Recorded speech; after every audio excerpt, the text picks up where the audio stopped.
Gaza में फिर भड़कने वाला है युद्ध। नेतन्याहू ने किया बड़ा ऐलान।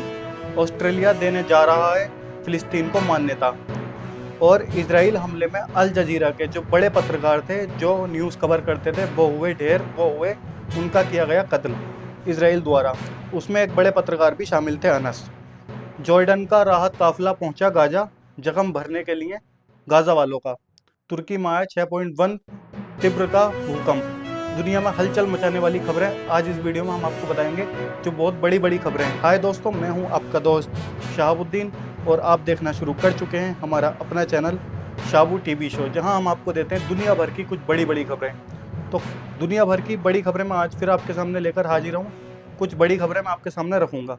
तो चलिए दोस्तों, ज़्यादा वक्त ना गवाते हुए हम बढ़ते सीधा खबरों की तरफ। तो सबसे पहली खबर है, जो गाजा के अंदर पत्रकार मरे हैं, उनकी बात करते हैं। उनके ऊपर ये खबर है दोस्तों। क्या पत्रकार होना अब मौत को दावत देने जैसा हो गया है? जैसा आई है दिल दहला देने वाली खबर। दरअसल हुआ क्या है, गाजा सिटी के अल-शिफा अस्पताल जो है उसके बाहर एक पत्रकार टेंट में बैठा हुआ था और कैमरा और नोटबुक लिए सच दुनिया तक पहुंचाने की कोशिश वो कर रहा था वहां पर बैठकर। लेकिन अचानक हुआ क्या, एक इजराइल मिसाइल ने उस टेंट को निशाना बनाया जिसके अंदर वो बैठा था। अल जजीरा के 5 पत्रकार इसमें जो है कत्ल हुए हैं, इसमें मारे गए हैं। जिसमें से एक अनस अल शरीफ हैं और दूसरे मोहम्मद कुरैके हैं, इब्राहिम जाहिर हैं, मोहम्मद नौफल और मोइमन अलीवा है।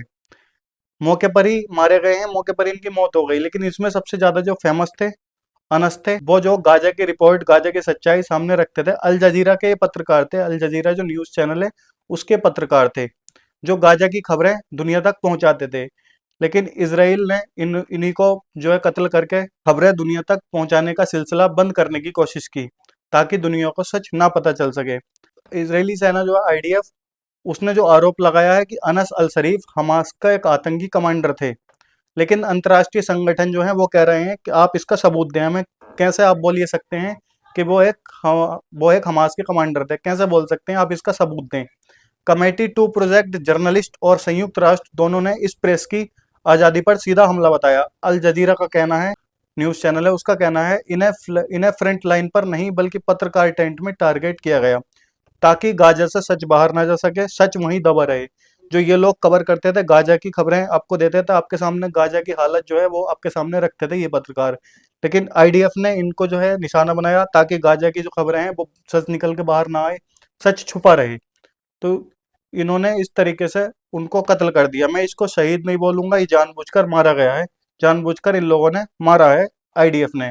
28 साल के अनस मौत से कुछ मिनट पहले सोशल मीडिया पर गजा में हो रही बमबारी के बारे में पोस्ट कर रहे थे, और फिर वो आवाज हमेशा के लिए खामोश हो गई। अब सवाल ये उठता है, क्या ये सच बोलने वालों की कलम और कैमरा भी बंदूक से ज्यादा खतरनाक हो गया? आप क्या सोचते हैं? क्या ये प्रेस की आज़ादी अब सबसे बड़ा हमला है?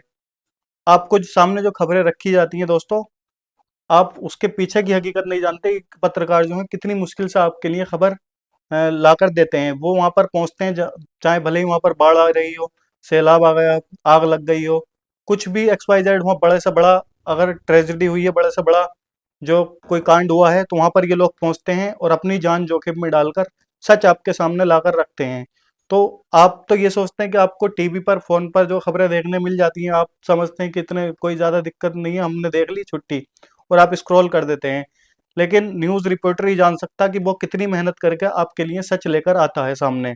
अब बढ़ते हैं एक और बड़ी खबर की तरफ दोस्तों। ऑस्ट्रेलिया का बड़ा ऐलान आया है सामने। सितंबर जो आने वाला सितंबर है, उसमें संयुक्त राष्ट्र में फिलिस्तीन को मान्यता दी जाएगी। ऑस्ट्रेलिया ने भी बोला है, जैसे कई सारे देशों ने पीछे बोला था, कनाडा वगैरह ने। अब ऑस्ट्रेलिया का भी बयान आया है कि अब जो है हम भी फिलिस्तीन को एक जो है संयुक्त राष्ट्र बनाएंगे। ऑस्ट्रेलिया के जो प्रधानमंत्री हैं एंथनी अल्बनीज, उन्होंने कहा है अगली संयुक्त राष्ट्र महासभा जो होगी, जो बैठक होगी, उसमें फिलिस्तीन को आधिकारिक राज्य का दर्जा दिया जाएगा।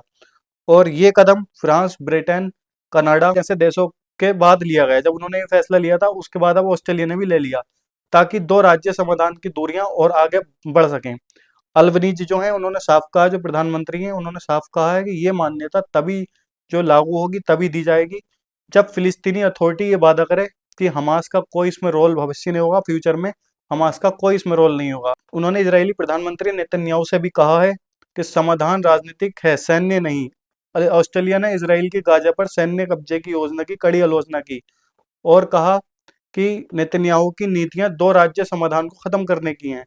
मतलब नेतन्याहू अपने कब्जे में लेना चाहता है गाजा को, ये बहुत ही गलत कर रहा है। अल्बनीज का कहना है, अगर शासन में सुधार, निस्त्रीकरण, आम चुनाव की शर्तें पूरी होती हैं, मतलब अगर जो है जो सारी शर्तें पूरी होती हैं, जो जैसे हमास को बीच में न डालना और फिलिस्तीन की जो अथॉरिटी है, फिलिस्तीन की जो गवर्नमेंट है वो अलग ही रहेगी, हमास का उसमें कोई रोल ना रहेगा, तो शांति का दरवाजा खोला जा सकता है। लेकिन सवाल ये उठता है कि ये मान्यता गाजा में खून खराबा रोक पाएगी या फिर ये सिर्फ कूटनीतिक और बयानबाजी है, चाल बनकर ही रह जाएगी ये बयानबाजी।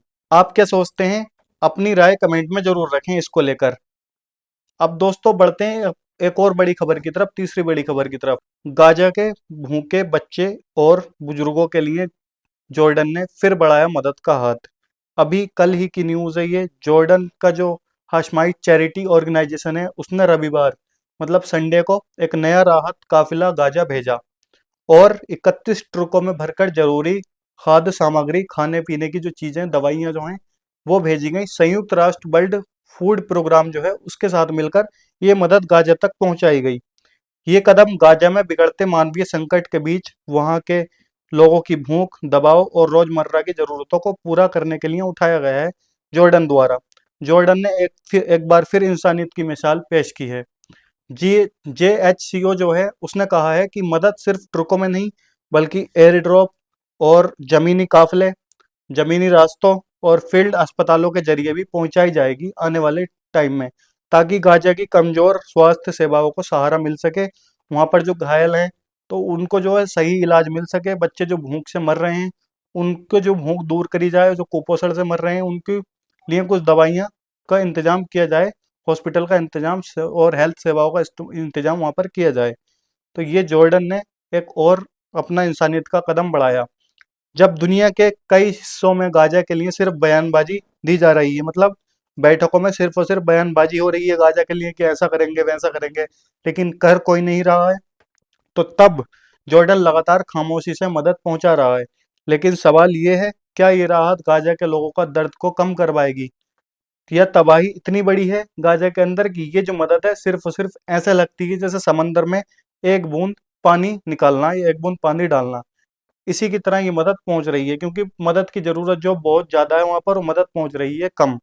और कुछ मदद इजराइल के IDF ने जो है बॉर्डर पर रोक रखी है। अगर आप मानते हैं कि इंसानियत सबसे ऊपर है तो इन खबरों को शेयर जरूर करें। अब बढ़ते हैं दोस्तों चौथी और बड़ी खबर की तरफ, जो तुर्की से है।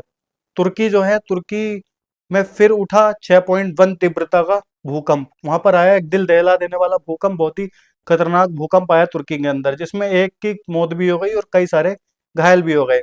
दोस्तों हुआ क्या है, पूरी रिपोर्ट जानते हैं, पूरा मामला आपको बताते हैं। दरअसल जो संडे निकला है, कल संडे के दिन शाम तुर्की के उत्तर पश्चिम वाली केसिर जो है उसमें सुबह में 6.1 तीव्रता का तेज भूकंप आया। भूकंप में लगभग रात 7:53 पर आया। 7:53 पर शाम ये भूकंप आया और इसकी गहराई लगभग 11 किलोमीटर तक बताई जा रही है। मतलब 11 किलोमीटर तक ये भूकंप फैला। झटके में तुर्की के कई प्रांतों में महसूस किए गए, यहाँ तक कि इस्तांबुल में भी ये झटके महसूस किए गए। इस्तांबुल इस एरिया से काफी दूर है, वहां पर भी ये झटके महसूस किए गए। तो आप हिसाब लगा सकते हैं कि कितना खतरनाक ये भूकंप होगा। सरकारी रिपोर्ट के मुताबिक, जो रिपोर्ट बता रही है कि 81 साल के बुजुर्ग जो हैं वो मलबे से जिंदा निकाले गए, लेकिन इलाज के दौरान उनकी मौत हो गई। निकाल तो जिंदा लिए गए थे वो हादसे के दौरान, लेकिन जब उनको हॉस्पिटल ले जाया गया तो उस टाइम पर उनकी मौत हो गई। इस हादसे में 29 लोगों की घायल होने की आशंका जताई जा रही है और 16 इमारतें इसमें ढह गई। कुछ मस्जिद के मीनार वगैरह भी थे तो वो भी इसमें शहीद हो गए और बाकी कुछ बड़ी बड़ी इमारतें भी इसमें ढही हैं। अधिकारियों ने बताया है कि राहत और बचाव कार्य अब पूरा हो चुका है। भले ही इस बार बड़ा नुकसान टल गया, लेकिन सवाल यही है, क्या दुनिया ऐसे भूकंपों के लिए पूरी तरह तैयार हो पाएगी? क्योंकि धरती जब करवट लेती है तो इंसानी मजबूती पल भर में ढेर हो जाती है, ढह जाती है। प्रकृति की चेतावनी को नजरअंदाज नहीं करना चाहिए। सुरक्षित रहें और इस वीडियो को शेयर करें ज़्यादा से ज़्यादा लोगों तक। दोस्तों हमने आपको इस वीडियो में बड़ी बड़ी न्यूज़ें रखी, मिडिल ईस्ट की बड़ी बड़ी न्यूज़ें रखी। तो अगर आपको वीडियो पसंद आया तो चैनल को सब्सक्राइब करें और लाइक करें और शेयर करें, ताकि सच दुनिया के सामने पहुंच सके हम सच आपके सामने लाकर रखते हैं दुनिया भर का। ऐसे ही हम आपको अपने इस चैनल पर दुनिया भर की खबरें देते हैं। तो चैनल को सब्सक्राइब करके रखें ताकि आने वाली वीडियो का जो नोटिफिकेशन है सबसे पहले आपको मिले। तो चलिए दोस्तों, हम आपको मिलते हैं कल फिर एक नई वीडियो, एक नई जानकारी के साथ।